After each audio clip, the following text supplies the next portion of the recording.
귀한 주의 날, 주의 인도하심을 따라 성전에 나와 하나님께 영광 돌리는 모든 성도님들을 주님의 이름으로 축복합니다. 우리 함께 좌우 앞뒤 분들과 우리 성도님들과 이렇게 인사할까요? 하나님께서 당신과 함께 하십니다. 우리 같이 인사합시다. 하나님께서 당신과 함께 하십니다. 아멘. 우리 함께 믿음 위에 손을 얹고 앞을 보고 함께 고백해 봅시다. 하나님께서 나의 모든 것을 채워주십니다. 하나님께서 나의 모든 것을 채워주십니다. 아멘. 이 고백이 주님의 축복의 문을 여는 열쇠가 되기를 주님의 이름으로 축원합니다. 오늘은 늘 좋은 것을 허락하신 하나님이라는 제목으로 말씀을 나눕니다. 올해 우리는 누가복음을 통해서 복음에 대해서 집중하며 말씀을 나누고 있습니다. 특별히 누가복음 9장부터는 메시아 예수님께 집중하면서 복음과 우리의 삶에 대한 말씀들을 나누었죠. 나를 향해 이 땅에 오신 예수님, 그리고 나를 사랑하시는 예수님, 그리고 나를 영광에 참여케 하시는 예수님, 그리고 그 예수님을 만나고 사랑을 받고 그 사랑대로 살아가는 그 우리가 되어야 한다라는 그 말씀을 나누었습니다. 이 말씀들을 쭉 보면은 한 단어로 우리가 정리를 할 수가 있는데요. 정리를 하면 이렇습니다. 바로 동행이라고 할 수가 있습니다. 동행이라는 단어는요, 같이 길을 가다라는 뜻을 담고 있습니다. 즉 예수님의 사랑으로 예수님의 인도하심 따라 예수님과 동행하며 나아가는 삶을 우리가 살아가게 되었다라는 겁니다. 사랑하는 여러분, 아무것도 아닌 내가 이 땅의 주인이신 예수님과 동행하는 삶을 살아가게 되었다라는 것, 우리는 이 사실 하나만으로 너무나 놀라운 감격과 은혜를 누리게 됩니다. 그럼 여기서 한 가지 질문을 드려보고자 합니다. 그렇다면 어떻게 예수님과의 동행하는 삶을 우리는 유지할 수 있을까요? 나를 사랑하시는 예수님, 나를 인도하시는 예수님, 나를 사랑하시고 나를 인도하시며 언제나 나를 위해서 이 땅의 모든 길을 걸으신 그 예수님을 우리는 알고 있습니다. 그 사랑도 우리가 받았죠. 저는 여러분 마음속에 그 예수님의 사랑이 가득 있다는 것을 굳게 믿고 있습니다. 그렇다면 그 이 동행하는 삶을 우리는 어떻게 계속 이어지며 유지할 수 있냐라는 것입니다. 그 동행이 변함없이 계속될 수 있으려면 우리는 어떻게 해야 할까요? 오늘 본문은 그 답의 시작, 가장 기본을 우리에게 전합니다. 결론적으로 그 답은요, 감추어진 비밀은 아닙니다. 우리가 이미 다 알고 있는 답입니다. 본문의 내용을 보면 그 제자들이 예수님께 한 가지 요청을 하면서 시작을 합니다. 1절에 이렇게 기록합니다.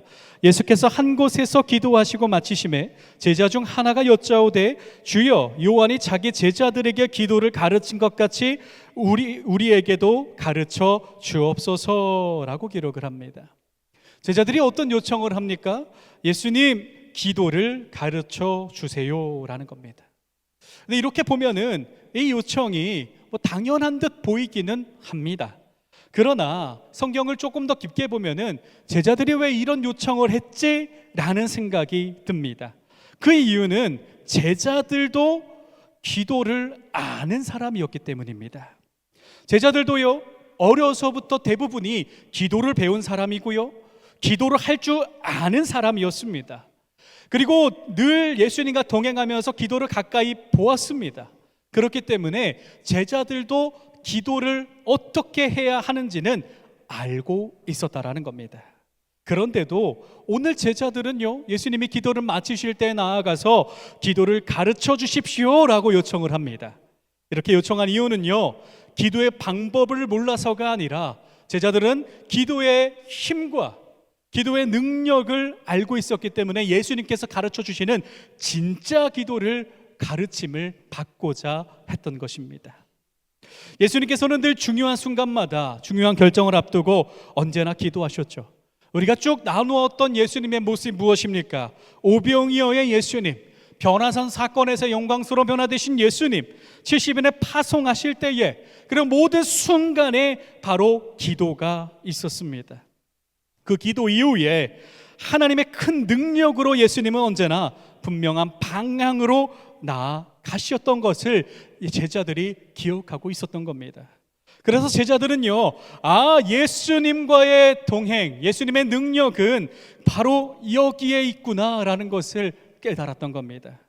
그래서 제자들은요, 그 기도를 구했던 겁니다. 사랑하는 여러분, 결론적으로 우리가 예수님과의 동행을 계속 더 깊어지며, 제가 유지라는 단어를 썼지만 유지가 아니라 더 깊어지고 더욱더 예수님을 만나기 위한 첫 번째 걸음은요, 바로 구하는 삶입니다. 기도하는 삶이죠. 그때 우리는 끝까지 예수님과 동행을 할 수 있음을 여러분 기억하시기를 바랍니다. 그렇다면 여러분은 언제 어떻게 기도를 하고 계십니까? 우리도요, 제자들처럼 기도할 줄 압니다. 우리도 알아요. 어려서부터 교회 나오신 분이든 이제 교회에 막 나오신 분이든 상관하지 않고 기도하는 법을 압니다. 그러나 때로는요, 이 기도가 알지만 제대로 기도하지 못할 때가 많습니다. 왜 그럴까요? 기도의 목적이 때로는 흐려지기 때문이죠. 그렇게 우리는요, 예수님의 기도를 우리는 알아야 합니다. 그 기도의 의미가 무엇인지, 그 기도의 능력이 무엇인지, 우리는 그 기도를 통하여서 어떻게 동행하는 삶을 살아갈 수 있는지, 오늘은 바로 이 이야기를 나누어 보고자 합니다. 말씀을 통하여 우리가 기도가 무엇인지 다시 한번 깨닫고 더 깊이 예수님과 동행하는 그 첫 걸음을 떼는 이 시작, 그 열매가 가득 맺혀지기를 주님의 이름으로 축복합니다. 첫 번째, 사랑하는 여러분, 우리의 기도는요, 하나님의 것을 구하는 기도가 되어야 합니다. 할렐루야. 어떤 기도가 되어야 된다고요? 하나님의 것을 구하는 기도가 되어야 한다라는 겁니다. 여기서 가장 중요한 것은요, 하나님의 것을 구하는 기도, 하나님의 것을 가장 우선적으로 구하는 기도입니다. 본문에서 제자들의 요청에 예수님께서는요, 우리가 너무나 잘 알고 있는 그 기도를 가르쳐 주십니다. 2절로 4절을 봉독해 드립니다. 예수께서 이르시되 너희는 기도할 때 이렇게 하라. 아버지여, 이름이 거룩히 여김을 받으시오며 나라가 임하시오며 우리가 날마다 일용할 양식을 주시옵고 우리가 우리에게 죄 지은 모든 사람을 용서하오니 우리 죄도 사하여 주시옵고 우리를 시험에 들게 하지 마옵소서 하라. 바로 주기도문을 가르쳐 주십니다. 여기서 가장 먼저 강조하시는 것이 무엇입니까? 그것은 기도할 때에 아버지의 이름으로 시작하고, 그리고 아버지의 나라, 아버지의 것을 먼저 구해야 한다라는 겁니다. 아버지의 이름을 높이고 아버지의 이름을 거룩히 여김을 받고, 그리고 나라를 구하라. 즉 우리의 기도는요, 가장 첫 번째 걸음은 내 필요가 아니라 하나님의 것이 먼저가 되어야 한다라는 겁니다. 여러분, 우리의 기도를 돌아보죠. 우리가 지난 한 주간의 기도를 한번 돌아봅시다. 저도 묵상을 하면서 말씀을 준비하면서 제 기도를 한번 돌아봤습니다. 매일매일 말씀을 저는 일주일에 기본적으로 8편의 설교를 준비를 하거든요. 그럼 8편의 설교를 위한 기도를 하겠죠. 그리고 기도를 또 하고, 그리고 새벽마다 우리 성도님들을 위해서, 그리고 또 저의 개인적인 기도를 계속 하는 것을 제가 한 주간 쭉 돌아봤습니다. 기도를 돌아보니까, 제 기도도 돌아보니까 하나님의 것이 먼저가 아니라 내 필요, 나의 필요를 먼저 나열할 때가 많았다라는 겁니다. 우리의 기도를 돌아보면요, 아버지의 것을 주시옵소서, 아버지의 이름을 먼저 높여드리오니 하나님의 것을 우리가 바라보며 내가 나아가게 하여 주시옵소서가 아니라, 하나님, 저 이거 필요합니다, 저것도 필요하고요, 저 지금 마음이 이렇습니다, 하나님 저 지금 힘듭니다, 하나님 저 기쁩니다, 하나님 나의 필요를 채워주시옵소서라는 기도가 우리가 너무나 먼저가 될 때가 많다라는 겁니다. 그러나 여러분, 이 기도는요, 잘못된 기도가 아니에요. 당연히 간구하는 기도를 해야 하는 것이 맞습니다. 우리 지난달의 설교를 기억하시는지 모르겠지만 우리의 필요를 채우시는 하나님을 함께 나누었죠. 그러나 오늘 예수님께서 이 기도를 먼저 가르쳐 주신 이유는요, 아버지의 이름을 먼저 높이고 그리고 나서 간구할 그 간구를 구하라라고 말씀을 가르쳐 주시고 계신다라는 사실입니다. 그러한 이유는요, 내가 하나님의 것을 먼저 구할 때에 내 것의 방향이 바뀌기 때문입니다. 내 것을 다 구하고 난 뒤에 아버지의 것을 보면요, 나의 필요에 초점을 맞춘 아버지의 것을 내 시선으로, 내 필요로 밖에 바라볼 수가 없습니다. 그러나 아버지의 것을 먼저 바라보면요, 내 필요를 채워주시는 하나님의 것으로 바라보게 된다는 사실을 여러분 기억하시기를 바랍니다. 우리는요, 내 것을 먼저 바라보며 내가 필요로 하는 것, 내가 이익이 되는 것을 먼저 바라보면 이 땅에서 나에게 주어지는 하나님의 계획과 뜻을 바라볼 수가 없습니다. 너무나 당연한 말씀이죠. 내 것이 먼저가 되면은 반쪽뿐인 동행밖에 되지 않는다라는 겁니다. 그러나 아버지, 오늘 예수님께서 뭐라 그러십니까? 아버지라 표현하시죠. 아버지의 이름을 먼저 높이고 하나님의 나라를 구할 때에 내 일상이 하나님의 관점으로 변화되기 시작한다라는 겁니다. 아버지의 이름이 거룩히 여김을 받기를 먼저 구할 때에, 하나님의 나라를 먼저 구할 때에 나의 시선이 달라지고 나의 모든 삶의 기준과 관점이 바뀌어지고, 그리고 나아가 그때에 비로소 내가 정말로 필요한 일용할 양식과 나의 필요를 하나님의 뜻 안에서 구하게 된다라는 사실을 여러분 믿으시기를 바랍니다. 그때 우리는 진정한 동행이 시작이 된다라는 거예요. 아버지의 나라를 먼저 구하고 아버지를 먼저 높일 때에, 예수님께서도 말씀하셨고 우리가 함께 찬양했죠. 마태복음 6장 33절에 이렇게 기록합니다. 너희는 먼저 그의 나라와 의를 구하라. 먼저 그의 나라와 의를 구하라. 그리하면 이 모든 것을 너희에게 더하시리라. 사랑하는 여러분, 하나님의 것을 먼저 구하시기를 바랍니다. 아버지의 이름을 먼저 높이시기를 바랍니다. 그때 우리는요, 하나님의 뜻대로 인도함 받게 됩니다. 제가 며칠 전 뉴스를 보는데요, 너무나 감사한 뉴스가 있었습니다. 요즘 뉴스를 보면은 뭐 정치 이야기, 뭐 경제, 전쟁 이야기 다 제가 보고 있지만 더 마음이 힘들게 하는 뉴스들밖에 없습니다. 그런데 요즘 그런 뉴스들 보면서 너무나 귀한 뉴스를 하나 봤습니다. 타이틀을 보면은 이렇습니다. 타이틀 한번 보시면 이렇습니다. 크리스천이면 당당해야죠 라고 하면서 한 피자집을 소개하는 뉴스였습니다. 그 피자집의 이름이 뭐냐면 할렐루야 피자입니다. 할렐루야 피자. 서울에 있는 피자집인데요, 이 대표님은 지금의 세상 사람들은 교회의 색채, 믿음 생활을 하는 것도 감추는 시대가 되었다라고 말합니다. 그러면서 오히려 당당하게 내 삶 속에서 드러내야 한다라는 믿음으로 이 피자집을 시작을 했다라고 합니다. 그래서 뉴스를 보면요, 대표님이 인사하는 모습이 나오는데 손님이 들어오면 할렐루야라고 먼저 외치시더라고요. 그리고 나서 주문을 받습니다. 대표님 모습을 보면 정말 삶의 목적이 바르게 세워지고 정말 예수님과 온전하게 동행하는 모습이구나 라는 것이 느껴지게 되었습니다. 사랑하는 여러분, 우리 이 시간 우리를 한번 돌아봅시다.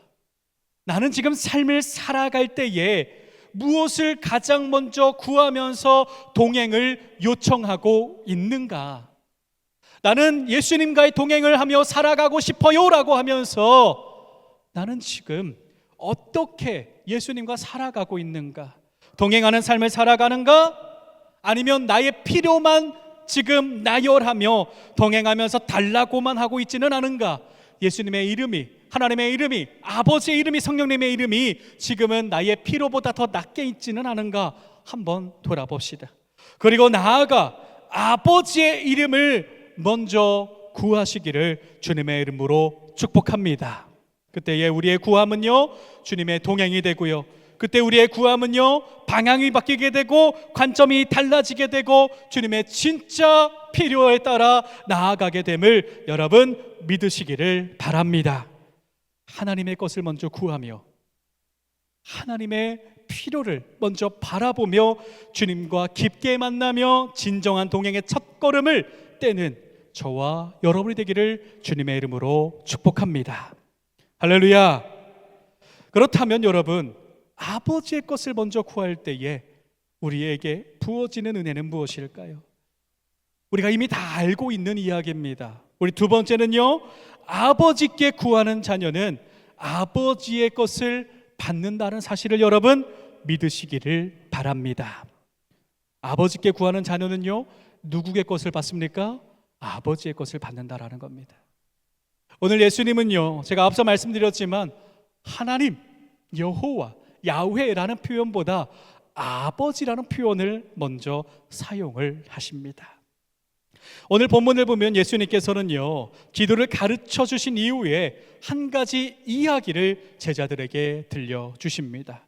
5절에 이렇게 기록합니다. 너희 중에 누가 벗이 있는데 밤중에 그에게 가서 말하기를 벗이여 떡 세 덩이를 내게 구워달라. 이런 이야기입니다. 어떤 이야기입니까? 밤중에 어떤 친구가 떡 세 덩이가 필요해서 다른 친구에 가서 요청하는 그러한 일이 일어났다라고 합니다. 그러나 예수님께서는 쭉 이야기를 하시는데 처음에는 이 친구는 거절할 것이지만 결국엔 친구이기 때문에 간청함으로 일어나 그 요구대로 주리라 라고 말씀을 하십니다. 사랑하는 여러분, 이 비유를 통해 말씀하시는 것이 무엇입니까? 사람과 사람의 관계에서도 간청하면 이렇게 사랑을 주는데 하늘 계신 아버지께서 크게 부어주시지 아니하겠느냐라는 것입니다. 사랑하는 여러분, 하나님은요, 하나님의 자녀를 외면하는 분이 아니심을 여러분 기억하시기를 바랍니다. 그래서 오늘 이어지는 본문에 예수님께서는 분명하게 선포하십니다. 이렇게 선포하시죠. 또 내가 또 너희에게 이르노니 구하라 그리하면 너희에게 주실 것이요 찾으라 그러면 찾아낼 것이요 문을 두드리라 그러면 너희에게 열릴 것이니 구하는 이마다 받을 것이요 찾는 이는 찾아낼 것이요 두드리는 이에게는 열릴 것이니라. 할렐루야. 할렐루야. 사랑하는 여러분, 예수님께서는요, 아버지께 구하라, 아버지께 찾으라, 아버지께 두드리라 라고 3번이나 강조를 하십니다. 그 이유는 무엇입니까? 아버지는 늘 좋은 것을 자녀들에게 허락하시는 분이시기 때문입니다. 몇 주 전에 장마가 막 일 때에 비가 많이 왔습니다. 근데 비가 참 특이하게도 와요. 갑자기 확 내렸다가 어떻게 되죠? 갑자기 그쳤다가. 그래서 제가 그 장마 기간 중에 하루는 목사님들과 모임이 있어서 조금 춘천으로 좀 나갔다 왔습니다. 근데 비가 안 오는 거예요. 그때 하늘이 맑은 거예요. 그래서 우산을 두고 갔어요. 그런데 웬걸요? 이제 모임 장소 도착했는데 비가 막 쏟아지는 거예요. 그래서 급하게 바로 옆에 있던 가게에서 정말 일회용 우산을 파는 거예요. 3,000원짜리 우산을 파는 겁니다. 그래서 우산을 또 작아요. 제가 등치가 크지 않습니까? 근데 그걸 둘이서 썼거든요. 목사님하고. 머리 빼고 다 젖었어요. 그래서 그 일회용 우산을 이제 집에 가서 정말 이제 버려야 되겠다라는 생각에 집으로 가져왔습니다. 그런데 집을 가져왔는데 저희 둘째 담화가 그 우산을 보더니 이렇게 물어요. 이렇게 이야기를 해요. 아빠, 저 우산 저한테 주면 안 돼요? 라고 이야기를 합니다. 근데 제가 분명히 이렇게 이야기를 했어요. 담아야, 이거는 일회용 우산이라서 쓰다가 금방 망가질 것 같아. 근데 그 아들이 뭐라 그러냐면 저는 이게 최고로 좋아요. 그냥 주세요 라고 이야기를 하는 거예요. 그래서 그 우산을요, 며칠 동안 얼마나 기쁘게 애지중지 쓰고 다니는지. 그래서 저는요, 어떻게 했는지 아십니까? 저도 모르게 핸드폰을 켜고 쿠팡을 켜가지고 이 아들이 제일 좋아하는 캐릭터 우산, 캐릭터 우산을 찾아갖고 선물로 저도 모르게 결제를 하고 선물로 주고 있는 제 모습을 발견하게 됐습니다. 저도 모르게 아들이 더 원하는 것은 무엇인가? 우리 아들이 좋아하는 건 무엇인가? 그리고 그렇게 선물을 주니까요, 다마가 일주일, 2주일 동안 비도 안 오는데 오늘은 해가 있는 것 같아, 오늘은 비가 내릴 것 같아 라고 하면서 우산을 쓰고 다니면서 자랑을 하고 다니더라고요. 할렐루야. 여러분, 오늘 예수님께서는요 또 말씀을 하십니다. 우리 11절로 13절의 말씀을 우리 함께 봉독해 볼까요? 우리 스크린을 보면서 함께 봉독해 봅시다. 시작. 너희 중에 아버지인데 자로서 누가 아들이 생선을 달라 하는데 대신에 뱀을 주며 알을 달라 하는데 전갈을 주겠느냐? 너희는 악할지라도 좋은 것을 자식들에게 줄 줄 알거든 하물며 너희 하늘 아버지께서 구하는 자에게 성령을 주시지 않겠느냐? 할렐루야. 제가 다시 한번 13절을 봉독해 드립니다. 너희가 악할지라도 좋은 것을 자신에게 줄 줄 알거든 하물며 너희 하늘 아버지께서 구하는 자에게 성령을 주시지 않겠느냐? 사랑하는 여러분, 예수님 분명 하나님을 아버지라 우리에게 선포하시며 아버지의 것을 먼저 구하라라고 말씀을 하시면서 분명하게 말씀하십니다. 아버지의 나라를 구하는 자에게 아버지의 것이 분명하게 임하리라라고 분명하게 말씀을 하십니다. 때로는 우리는 하나님의 것을 구할 때에 내 것만 채우려고 급급할 때가 있습니다. 그러면서 응답이 없을 때 답답함을 느껴질 때가 있습니다. 그러나 사랑하는 여러분, 아버지는요 언제나 우리와 함께 계시는 분임을 믿으시기를 바랍니다. 내가 지금 바라보지 못할 뿐, 아버지는요 내 옆에서 언제나 그 자리에 늘 나의 것을 채우기 위해 준비하시는 분이라는 사실입니다. 다만 내가 아버지의 것을 구할 때에 더 좋은 것을 늘 허락하신다라는 사실을 여러분 믿음 위에 새기시기를 바랍니다. 그렇게 여러분 이 시간에 돌아보며 우리 정확하게 확신을 갖고 구하시기를 바랍니다. 나는 지금 정말로 아버지의 이름을 높이며 아버지의 것을 구하고 있는가? 여러분 이제 아버지의 이름을 높이며 하나님의 것을 구하시기를 바랍니다. 아버지께서는요 구하는 우리에게 자녀들에게 늘 동행하시며 우리에게 가장 중요한 것 그리고 가장 필요한 것을 허락하신다라는 사실을 여러분 믿으시기를 바랍니다. 여러분 주님과의 동행하는 것이 유지되는 것 그리고 더 깊어지는 것은 내 것을 구할 때가 아니라 아버지의 것을 구할 때입니다. 그러나 아버지의 것을 구할 때 내 것이 없어지는 것이 아니라 더 좋은 것, 나의 가장 필요로 하는 것을 하나님께서 채워주시는 줄을 믿습니다. 날마다 아버지 앞에 나아가는 저와 여러분이 되기를 주님의 이름으로 축복합니다. 이제 말씀을 마칩니다. 사랑하는 여러분, 한 주간의 기도를 돌아보며 이제 앞으로 새롭게 시작될 한 주간의 기도를 준비하시기를 바랍니다. 그리고 믿음으로 선포하시기를 바랍니다. 아버지의 이름을 높입니다. 아버지의 나라를 구합니다. 아버지, 나를 바라보아 주시옵시고 나의 필요를 아버지의 뜻대로 채워 주시옵소서. 이 기도를 통하여서 결단을 통하여서 아버지의 것을 체험받아 늘 즐겁고 담대함으로 삶을 살아가는 저와 여러분 되기를 우리 가장 사랑하시는 우리 주 예수 그리스도의 이름으로 축복합니다.